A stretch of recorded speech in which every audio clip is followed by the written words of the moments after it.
Hello, today I'm sharing some really great drugstore and affordable makeup products that are supposed to be dupes for high-end and luxury products.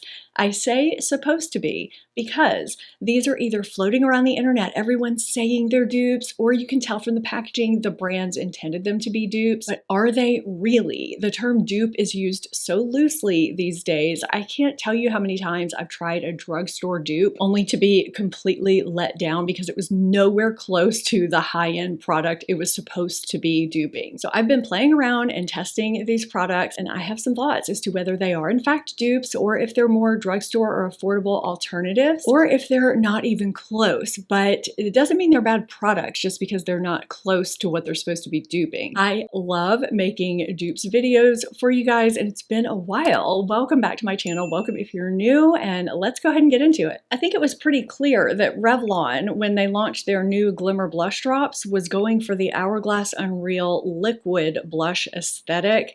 The packaging functions exactly the same, although it looks different and it looks smaller, you still get about the same amount of product. So Hourglass goes for $36 for 0.34 ounces, and Revlon is $10.49 for 0.32 ounces. Now my shades are a little bit different here, but this is more about the formula. I have shade Future in Hourglass and Coralicious in Revlon. Now I have loved this Hourglass formula from the start. I love the way the packaging functions. It's very sanitary. You want to shake it up first, and then you just turn it over and press the button once to dispense one drop. I dispense it on the back of my hand and then work my brush into it and apply it to my cheek. It works beautifully over bare skin, over foundation like you're seeing here, or over powder, and it just is so easy to work with. It's very sheer and buildable and gives this watercolor wash of color, and it wears beautifully all day. Now, Revlon dispenses the same way, but is more pigmented right off the bat. I was very surprised to see that, especially with so many people calling this a dupe for Hourglass Unreal Liquid Blush. Now, if you want it to be as sheer and as buildable as Hourglass, you would need to use less or blot your brush off a little bit more first before touching it to your cheek. I did go in with a little bit too much here and then blotted it away with my sponge to give a similar effect. I find Revlon sets much quicker, so I do need to work faster to blend it out as well. But it does wear beautifully throughout the day, just like Hourglass. So if you prefer a very sheer wash of color that builds on itself nicely but gives you that kind of diffused watercolor effect, Hourglass is going to give you that. This is still a nice blush, and it is roughly 3 times less. And to show you just how different the texture and the pigmentation are of these two liquid blushes, I put 1 drop of each on the back of my hand and just slid my finger down that drop. You can see the kind of watery gel texture of Hourglass versus the solid pigmentation of Revlon. So similar packaging, yes, but the product inside is actually very different in my opinion. So I do not think these are dupes, but I do think Revlon is a really nice drugstore product. I added this e.l.f. Keep It Ethereal palette in one of my Ulta orders on a whim, not thinking it was a dupe of anything at all. I just thought it would be a pretty neutral palette. The first time I went to use it, I swiped my finger through one of these 2 shades and realized that they were more like topper shades. And then I thought, wait, is this similar to Makeup by Mario Ethereal Eyes, the original one that isn't even out anymore? Now, even though there are 10 shades in the e.l.f. palette and 12 in Makeup by Mario, you can create very similar, if not identical looks with this e.l.f. palette. Actually, before I proceed, let me know which palette you think I have on which eye, because I do have one on each, and we're going to go through the application so that you can see how they apply, what's going on with each, and all that jazz. Let me know which one you think I have on this vase plant side. Okay, you did it? You let me know? Good. So with the swatches, I swatched the Makeup by Mario matte shades in order top to bottom from left to right, and then the corresponding matching e.l.f. shade underneath. The only one that didn't have a match is this brown shade right here. but all the other ones have really great matches, and I don't think this one being left out affects the looks you can get with this e.l.f. palette. Now for the toppers and shimmers, I did the opposite. The bottom row are the e.l.f. toppers and shimmers from left to right, and then Makeup by Mario are the corresponding ones on top. There is no match for this gold Makeup by Mario shade, and that's it. I applied the moderately light beige shade from both palettes on my lower lash line with my Refer 28 brush, extending it upwards just to have a guide so that my shadow wouldn't go below it and I would keep my eye lift. And I also applied it to my crease and up into my transition area, almost to my brow bone, with my Refer Shoto 04 brush. Then I took the deepest brown shade from both palettes on this Sickle eyeliner brush I found from Amazon. I'll be sharing more about that in an upcoming monthly Amazon favorites video. It's a pretty cool little brush. I've been enjoying playing around with it. I did a mini wing and lined with it. I didn't worry too much if my wings were a little bit uneven, as they can be because I have some little folds I have to worry about, because I then took my Refer 03 pencil brush in this mid-tone brown shade and smudged it right over that liner and slightly above it to smoke it out, which is what I do to hide any imperfections, and it helps my wing look better with my eyelid folds. I also took that same shade on a Refer 14 brush, lightly on the outer third of my eye and a little bit higher for some more depth. So I wanted to show you one of the topper shades before I show you what's on my eye now. So with Makeup by Mario, it takes very little pressure to grab product from the pan and swipe it on my eye. I find with e.l.f., I have to press pretty firmly in the pan and onto my eye. I need to swipe it a few times onto my eye too. And the sparkle is very pretty, but a little bit more subtle. Now these two shades are more shimmer shades. They have more pigment to them than the two sheer topper shades. And I find with Makeup by Mario, I can use less pressure and I get sort of a finer pearl pigment. And e.l.f. requires a little bit more pressure, a few more swipes, but it still ends up really pretty. e.l.f. is a little bit more dusty with the mattes, but I mean, I think the end result is really pretty. I think the quality on Makeup by Mario is nicer, but if this was available, it is a lot more expensive. It doesn't even exist anymore because it was a limited edition palette. I mean, it may come back, I'm not sure, but I think this is a fantastic drugstore neutral palette that's definitely worth picking up. I think this is a great release from e.l.f. I would say this is a great drugstore alternative to the Makeup by Mario Ethereal Eyes palette. However you feel about Charlotte Tilbury lipsticks, people are always trying to dupe them. There's something about her shades, her formulas that people really love. So I have Pillow Talk right here and Super Cindy here. Both of these are the Matte Revolution formula that some people really love because it is a long-lasting smoothing. Some people say moisturizing formula, others feel like it dries their lips out. Either way, these are $35 for 0.12 ounce. So I've heard that a dupe for Charlotte Tilbury Pillow Talk is right here, is the L'Oreal Color Riche Le Nude Intense Lipstick in 173 Nude Impertinent. I'm sure that said some French way, but this is described as a nude pink. So that's what we have here, and you can see both of them applied on my lips, and I can't really tell a difference in the way they look, but I can tell a difference in the way they feel and the longevity. Charlotte Tilbury definitely feels like it adheres to my lips more. It feels creamy and smooth and just solidly there. It's not dry at this point, but my lips do start to get a little bit dry after I wear this Matte Revolution formula. I usually add a gloss on top or reapply if that happens. This L'Oreal formula has a very creamy glide to it. They are infused with oils, so they feel very comfortable, and they give a similar finish, but I find they don't last. They kind of sit on top of my lips versus adhering to my lips. The formulas are very, very different, and these are very scented. You have to be okay with that sort of rose scent. I guess it's rose that these have. But as far as the shade goes, the shade is pretty spot on, but the formula is very different. So I would call this an alternative, but not a dupe for that reason. Now the dupe for Super Cindy here is Nude Confidant, which is what's been on my lips during this video. It's described as a nude warm pink. I also think you really can't see much of a difference, if any, in these two shades once they're on my lips. So that makes this another good shade dupe, but not formula dupe. And again, you have to be really good with that fragrance that's in this L'Oreal product. And by the way, the L'Oreal is $11.49 for 0.13 ounce versus $35 for 0.12. How long have brands been duping Charlotte Tilbury Beauty Light Wand in Pinkgasm? It's been a while. This has been a very, very popular product for a really long time now. Mine is so destroyed that the sponge is not even that the sponge is not even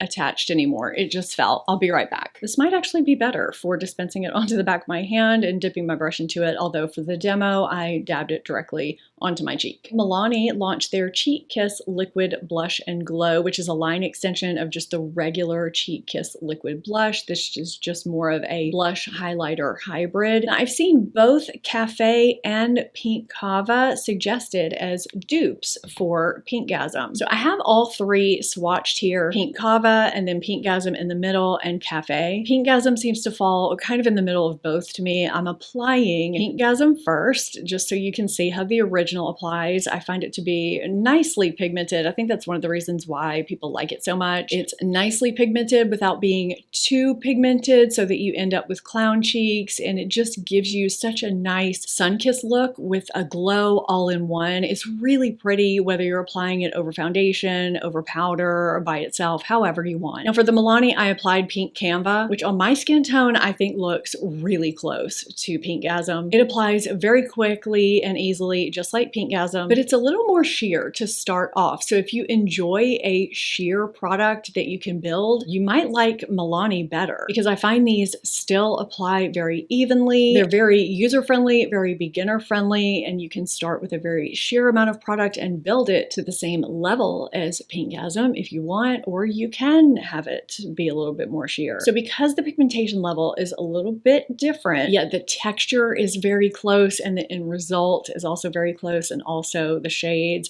I'm going to say this is a very, very near dupe, close alternative, and in many cases I think the drugstore product might be even better. I mean, my packaging is not getting nearly as messy, which is a bonus for me too. I'm not quite sure how it's not getting as messy, because these don't lock for me the way they're supposed to. They stay open, but I haven't had any issues. I placed my first Moira order a couple months ago, and I've been playing around with those products and deciding what videos to put them in, but I had to put this product in this video because it immediately reminded me of Hourglass Scattered Light eyeshadow, which is a product that I love but don't use that often. I reserve it for special occasions because of what it is. But if you're someone who is a little bit hesitant when it comes to shimmers or glimmers because you might have aging eyelids, these are beautiful. They are just very special. They don't settle into texture. They give you that beautiful gleam, that satin finish without getting all over your cheeks. But they also come with a special price, and they are $30 for 0.12 ounces.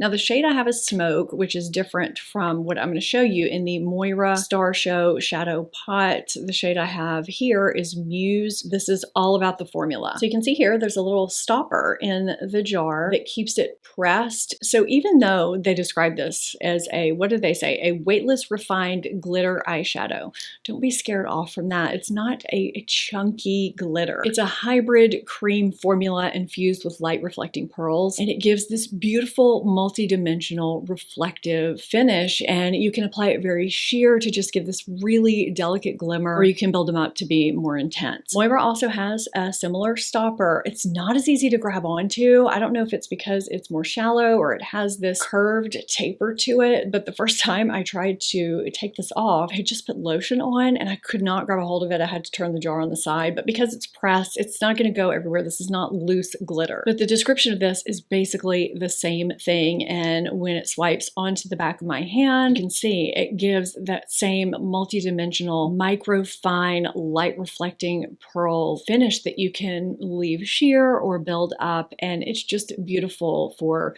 special events, really anytime. I don't know why I reserve these for special events. I guess because it does just look really special. So as opposed to $30 for 0.12 ounces, which is what Hourglass is, Moira is $8.50 for 0.1 ounce. So while I love my Hourglass Scattered Lights, and yes, that $30 that I spent, well, several times because I have several shades, it's lasted me a long time because these are staples for me that I really love. But if you don't want to spend $30 on a product you may only reach for a few times a year, $8.50 is a lot better. Or if you want to test this product out or this type of product out before you invest in a higher end product, that is something you can do with this Moira product. This is so pretty. I'm so glad I tried this. I think this is an excellent formula dupe. Now, I can't speak to every shade in terms of quality, but the shade that I picked up, Muse, is really, really nice quality. I have another product here from Moira that's also $8.50. These are the soft blush balms that they launched, I think somewhat recently, or at least within the past few months. This is the shade Talk to Me, and this is Think of Me. Now, I think we can all agree these look just like Merit Flush Balms. You get 0.3 ounces of product here, you get 0.31 here, and these are $30. The shade I have here is Rouge. It's the closest I could find to Think of Me, which is what I have on this cheek, and I have Rouge on this one. Both applied over powder today. So there's a reason why Merit Flush Balms are so popular. First of all, they're extremely cute and portable. They're extremely easy and no fail to apply because they apply so quickly and evenly and have a sheer lightweight buildable formula. They look extremely natural. They're never patchy, heavy, or cakey. They have vitamin E, and they give a nice healthy glow too. I think that's part of the reason why they look so natural. So you can see here on the back of my hand when I just swipe them that Merit swipes sheer straight from the bullet. You can apply these straight from the packaging, straight to your cheeks. I didn't do that today. I dipped my brush into the product. So Moira is also lightweight and buildable, but definitely gives you more pigmentation to start out with, which can be sheared out, or you can start out with less product. And I also find that it's more buildable if you do want to build that product up. Merit builds to a certain extent, but it's meant to give you a natural looking flush. You can take Moira to a higher pigmentation level if you want to do that. And it, to me, has more of a semi-matte finish once it settles down, whereas Merit stays more glowy and natural looking even when it's applied over powder. I always look shinier in front of my lights. It always picks up on the natural dew that I make during the day. So you're seeing more here, but I think you see an even more natural look from Merit. I prefer the sheer buildability and the pigmentation level and finish of Merit personally, but if you're on a budget or you just don't want to spend $30 on one blush, I think Moira is a fantastic affordable option in similar packaging, but the product is pretty different. However, you can get a similar end result and they both last nicely, and you could pick up a few of these for the price of just one Merit. Chanel Boy lipstick had a viral moment somewhat recently, so much so that you really couldn't get your hands on it. So some dupes were being circulated, and I checked out a couple of those. That's what we're going to be talking about. I remember when this was sort of big years and years and years ago. We're talking double-digit years ago, and I bought it back then. This is not that one. This is the new one. I rebought it for this video. But I remember way back then thinking, okay, this lipstick is just okay. And I love most Chanel lipsticks. But I think lipstick preferences have changed now that we're all into the glossy lip gloss balm hybrid. So that's kind of what this Rouge Cocoa Flash formula is. This is described as a soft, dusty rosewood, and it gives you that kind of cooler, neutral toned lip. And it's really transformative if you apply it over lip liner. I mean, let me just throw it on over what I have on now. It's a really thin, comfortable, pigmented lipstick that gives you a high shine effect. It has some oils in it to moisturize, and it glides on your lips really smoothly, and it is comfortable, but it is a lipstick that you're going to need to reapply. It's also $50 for 0.1 ounce. Now, I have paid Chanel prices for some lipsticks that I wear regularly. They've been completely worth it for me, but not everybody has $50 for a lipstick. Now, this dupe testing is a little bit different because I did look at a high-end option that's less than $50 that people were comparing, and a drugstore option. So let's just go ahead and talk about the drugstore option because it's not it. This is L'Oreal Silverstone, and when I got it, it was so dark and it had a frost to it, and I knew that this was not going to be it, and it's not. It is frosty, it's got a purple undertone to it, and Also has a scent to it. I think people were saying this was a dupe when they were desperate because they couldn't get their hands on Chanel Boy, but the shade, the formula, the finish, nothing about this is a dupe in my opinion. The other dupe that I have, although it's less money, it's still high end. This is the Clarins Lip Oil Balm in shade 04 Almond. This is $30 for 0.1 ounce. Now this is a formula that I love. So it does look a little bit different when you swatch it. It's not too far off, but you can see it has a little bit more brown in it, but it has that same thin kind of lipstick oil hybrid feel when you apply it to your lips. It glides on extremely smoothly. It's also infused with oils and hyaluronic acid plus peptides, so your lips feel really comfortable. I just can't really see the difference between Chanel Boy on one side and Clarins 04 Almond, and you are going to save $20 if you're wanting the look and the feel, the nourishment, something you can wear alone or other lip liners, lip products. Now, one thing to note is that one of the oils that's in Clarins is hazelnut oil. I like to point that out in case you have a nut allergy. Clarins also has that same kind of fruity, sweet, pleasant scent that their regular lip oils have. This is basically the Clarins lip oil, which is fantastic, but in stick form. What I find funny is that Chanel describes the Rouge Coco Flash lipstick as being intensely pigmented. And maybe other shades are, but I just don't see that with Boy. It's not sheer, but I wouldn't say it's intensely pigmented because it's so thin. And then Clarins defines their formula as having an instant hint of color. But I think I get more than a hint of color. I think it's somewhere in between. I think they're both somewhere in between, which is why it works so nicely as an alternative for Chanel. So although I intended to give you two options and having one of them an affordable option, this one is a little bit different in that it's just a less expensive alternative for the luxury lipstick Chanel Boy. You can check out some more drugstore dupes for high-end makeup products here. I hope you enjoyed this and found it helpful. Will you be checking any of those out? Let me know below. Give this video a thumbs up, subscribe if you're not already. Thank you so much for watching. I'll see you next time. Bye!